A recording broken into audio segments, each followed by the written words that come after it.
Want to speak real English from your first lesson? Sign up for your free lifetime account at englishclass101.com. The only thing I want for Christmas this year is to chill. Hi everybody, welcome back to Ask Alisha, the weekly series where you ask me questions and I answer them. Maybe. Thanks very much as always for submitting your questions. Remember, you can submit your questions to me at englishclass101.com/ask-Alisha. First question comes from Carla. Hi Carla. Carla asks, how do native speakers use to have? I have seen, I have got. Formal and informal. Sure, we use the verb to have for a lot of different meanings. There's a grammatical function for the verb have when we pair it with the past participle form of a verb, like I have plus past participle to make the present perfect tense, or I had plus past participle to make the past perfect tense. So there's that kind of grammatical function of the verb have. However, if you just want to use the verb have in everyday situations, like I have a phone, or I have a camera, or I don't have any money, for example, then to have in that case just means to own something or to hold something, to be keeping something. So please consider the sentence that you're looking at with the verb have in it. If it comes before a verb in the past participle, it's probably a past perfect or a present perfect expression. If you're seeing something after the verb have, like an object, in my examples, like a phone or a camera or money, then it's probably referring to owning something or keeping something. So those are probably two of the most common ways that you'll see the verb have and its variations in at least American English speech. Next question. The next person asked two questions. So the next two questions are from Esa Warsiadi. Warsiadi. I'm very sorry. Question one from Esa. Can you explain through, thorough, though, and thought? They sound similar. Yes, indeed, they do sound similar, and they even look similar in writing, for sure. However, these words have different meanings and different functions in speech and in writing. Let's look at through to begin with, though. Through means to pass into something and to come out the other side of something. So, for example, to go through a tunnel, or if you're looking at a document, for example, to go through a document means to read through, read all of the content of the document from beginning to end. So through something is to begin at something and pass through all of the content, to pass through everything and come out the other side, or to complete something. So we also use the word through to mean finished in American English, like are you through with dinner, or I'm through with my homework. So through, those are a couple of different ways we use the word through. The second word, thorough. So different from through. Thorough means comprehensive. Thorough means completely. Thorough means well done. It has typically a positive meaning. So, for example, she was very thorough in her explanation of the word through, or she was very thorough in her explanation of the word thorough. She was very thorough in her presentation, meaning she gave a lot of information in her presentation. Thorough means well done, containing a lot of knowledge, a lot of information in something. Thorough. So please be thorough in completing your homework, or he wasn't very thorough in cleaning his room.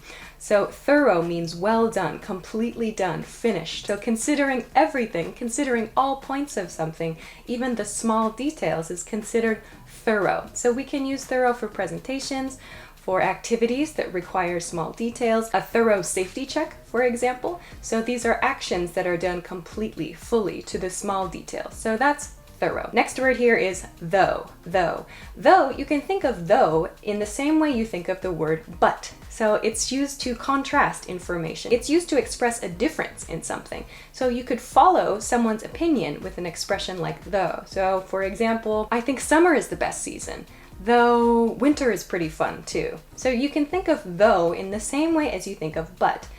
A, though, B. So you're presenting A and then a contrasting opinion B, and you're connecting those two ideas with though in the same way you would but. So though, although is similar. We use although and though and but in similar ways. What's the difference? But is much more casual, and but is used much more in casual conversation, in everyday conversation.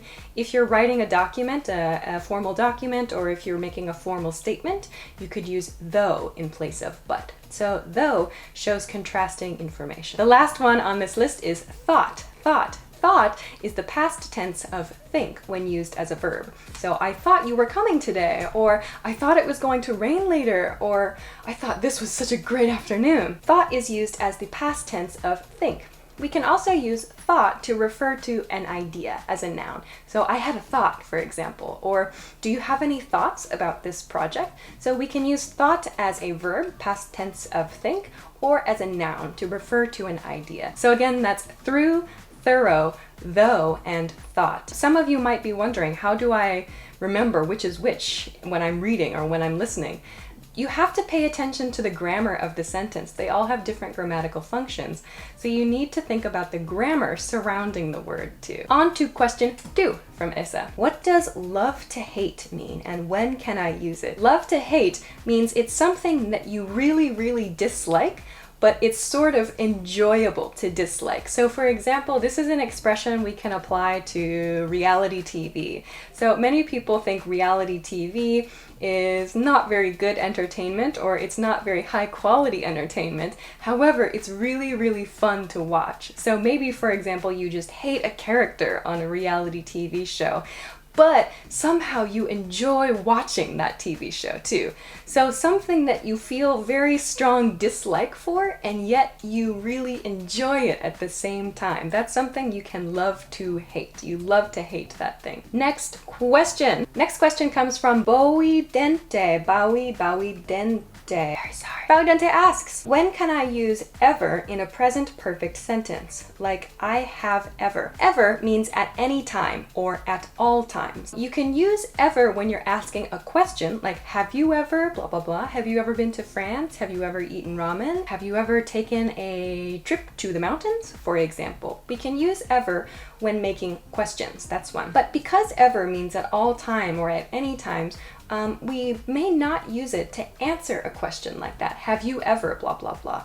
We usually say yes or no in response to that. We can say, I have never ever taken a trip to France, or I have never ever forgotten my keys, for example. I have never ever blah blah blah. But in that case, it still means never. An expression like never ever just emphasizes the word never. So to use ever, we need to pair ever with a verb in a sentence. So we can't say I have ever, just I have plus a verb. We cannot say I have ever. That's incorrect. I have at any time or at all times. It's redundant. It's not necessary. We can, however, use ever in a negative expression, like I haven't ever been to France, or she hasn't ever eaten cheese, for example.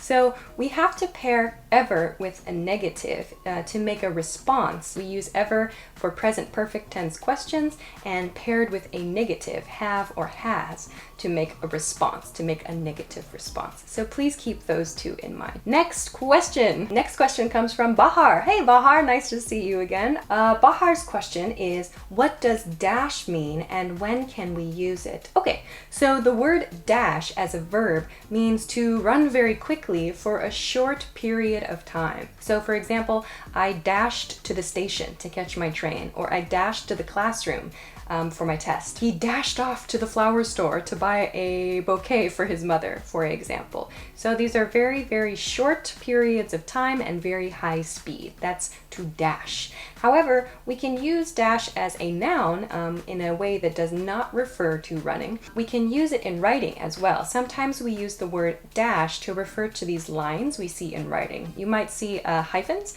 N dashes, and M dashes. These all have different functions in writing. Hyphens may be used to connect words, N dashes can be used to show periods of time, and M dashes can kind of show extra information in a sentence.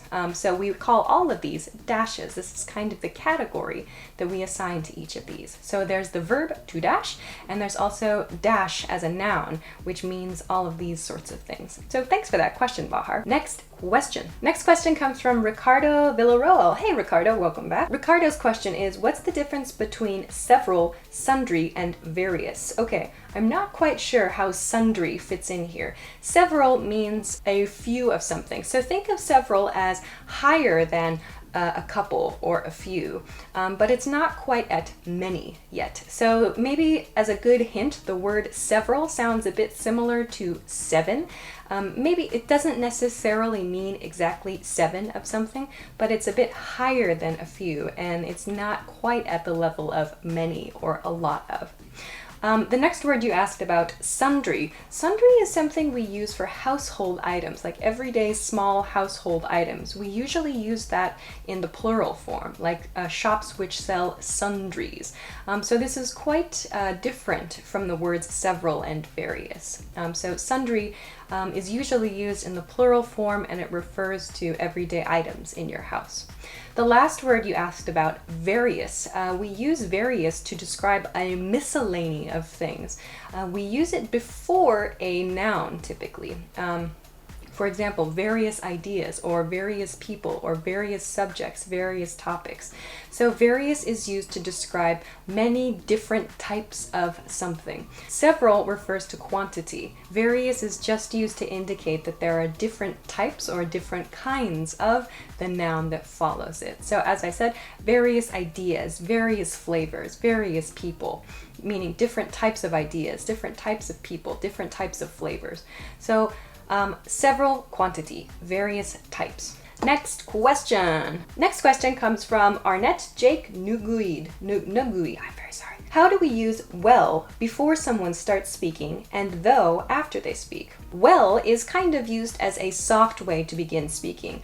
Well, it kind of shows that you were listening to the other person. So it shows you listened to the other person and you are responding to them. Well, if that's the case, it kind of has that nuance. Well, it sort of shows you were listening and you are going to respond based on that information. Remember, though is used to show contrast. So if someone presents you with an idea or gives you an opinion and you want to show contrast to that formally, you can begin with though. So if, for example, you're in a formal situation, a business situation, for example, and someone says, I think we should continue with the idea we proposed last summer for this project. You might counter the opinion or you might oppose the opinion by beginning your statement with though. So you could say, though that's going to cost a lot of money to implement. So though shows contrast in a formal and polite way. Next question. Next question comes from Michael King. Hi, Michael. Michael asks, I want to study at home, self-study. What should I do? Yeah, okay, I have self-studied and it can be tough to do, but you have the internet. Congratulations. So what can you do? There are a lot of things. Number one, define your goal. What is it you hope to achieve? What are you looking to do through your studies?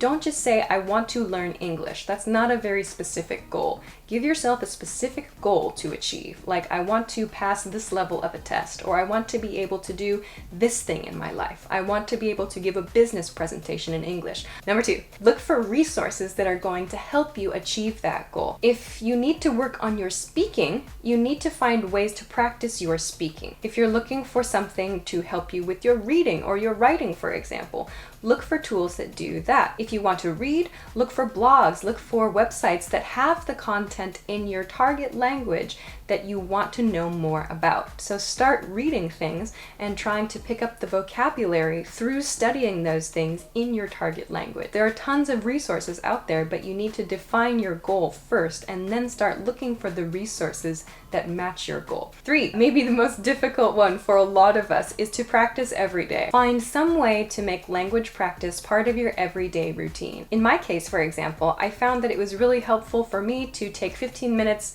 in the morning and 15 minutes in the evening during my commute on the subway to study vocabulary, and that helped me improve little by little, day by day. So it was a total of 30 minutes, but it added up over time. And through practicing every day, you'll find that the resources you're using will become easier to understand. Number 4, where possible, try to create an immersion environment. If you're not in a situation where you're actually living in the country, or you can go to the country where they speak the language you're studying, try to create some kind of immersion environment for yourself where you can't escape into your native language. Just as much as possible, try to create some sort of immersion environment so that you get used to hearing those sounds and kind of the natural responses that people have to those sounds too. Number 5, I think one more really good tip for studying at home is asking questions. So there are other people who are learning your language and other people who are trying to study. We see it a lot on this channel too, and you guys are fantastic about helping your fellow classmates. When you have a question and you can't find the answer for it, ask someone. Don't let yourself get stuck. Also, think about the resources you already have. If it's a question about vocabulary, you can check a dictionary. If you want to deepen your vocabulary, you can check a thesaurus. If you have a specific question about how an expression is used, try asking a native speaker, try posting on a message board, try posting in the comments, try posting on our website. So if you have a question, reach out and ask. Chances are, if you have the question, it's going to help somebody else to ask the question and get the answer. If you have a question, ask. Good luck with your self-study. Next question. Next question is from Harley Passos. Hey Harley, welcome back. What does uncountable mean? This refers to a group of nouns that we do not count with numbers alone. So for example, bread is uncountable. Instead, we use a counter word between the number and the uncountable noun. So in my bread example, we use one loaf of bread, one slice of bread. There are different words we use to count the individual pieces or the individual units of the uncountable noun. Uncountable nouns means nouns which we cannot count with just a simple number before the noun.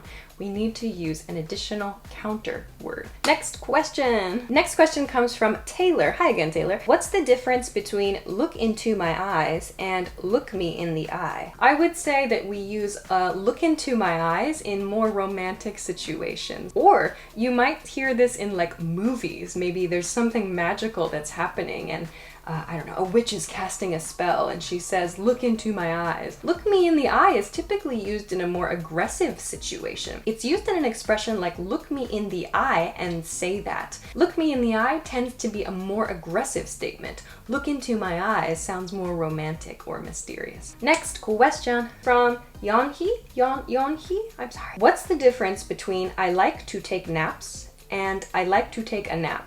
Or I like to go for walks and I like to go for a walk. So when you're speaking generally, especially in a sentence like I like to, you need to use the plural form of the noun. You can't use the singular form of the noun because you're talking generally about all cases of that noun or all cases of that action. You're talking about a regular activity you like to do, something you have done more than one time, something you are going to do repeatedly, presumably, into the future. So you need to use the plural form. Next question. Next question is from Suha. How do we write a good paragraph? Number 1, you need to think about the position of your paragraph in your overall document.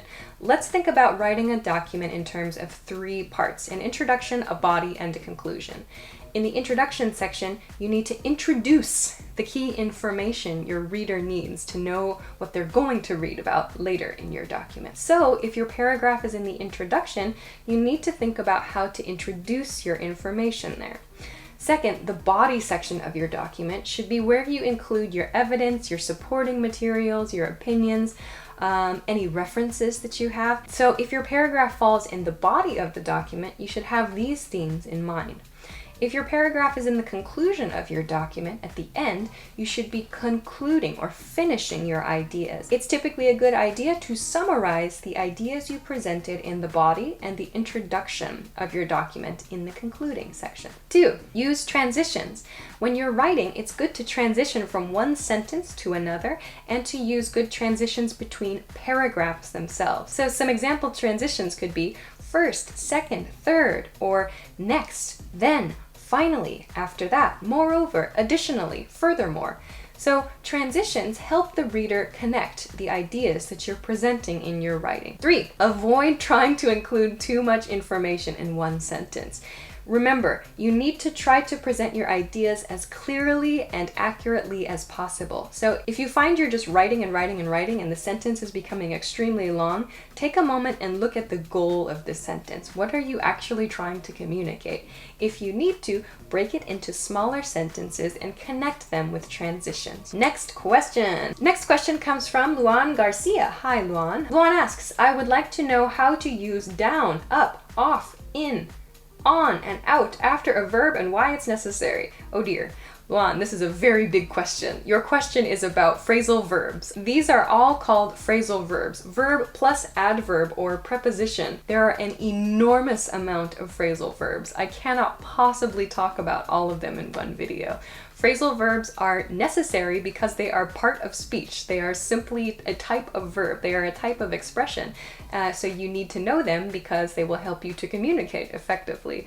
So if you want to know more about specific phrasal verbs, I would suggest checking a dictionary. Okay, thanks very much for submitting your questions again this week. Great questions as always. Thank you so much. You guys make me think really hard. Remember, if you'd like to submit a question, please send them to me at englishclass101.com/ask-Alisha. If you like the video, please make sure to give it a thumbs up and subscribe to us too if you haven't already. You can also check us out at englishclass101.com for some more resources, like some of the things we talked about in this video. Alright, so thanks very much for watching this episode of Ask Alisha, and I will see you again next time. Bye bye!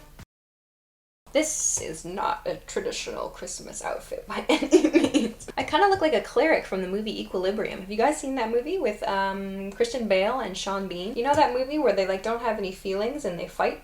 This video is over. Bye!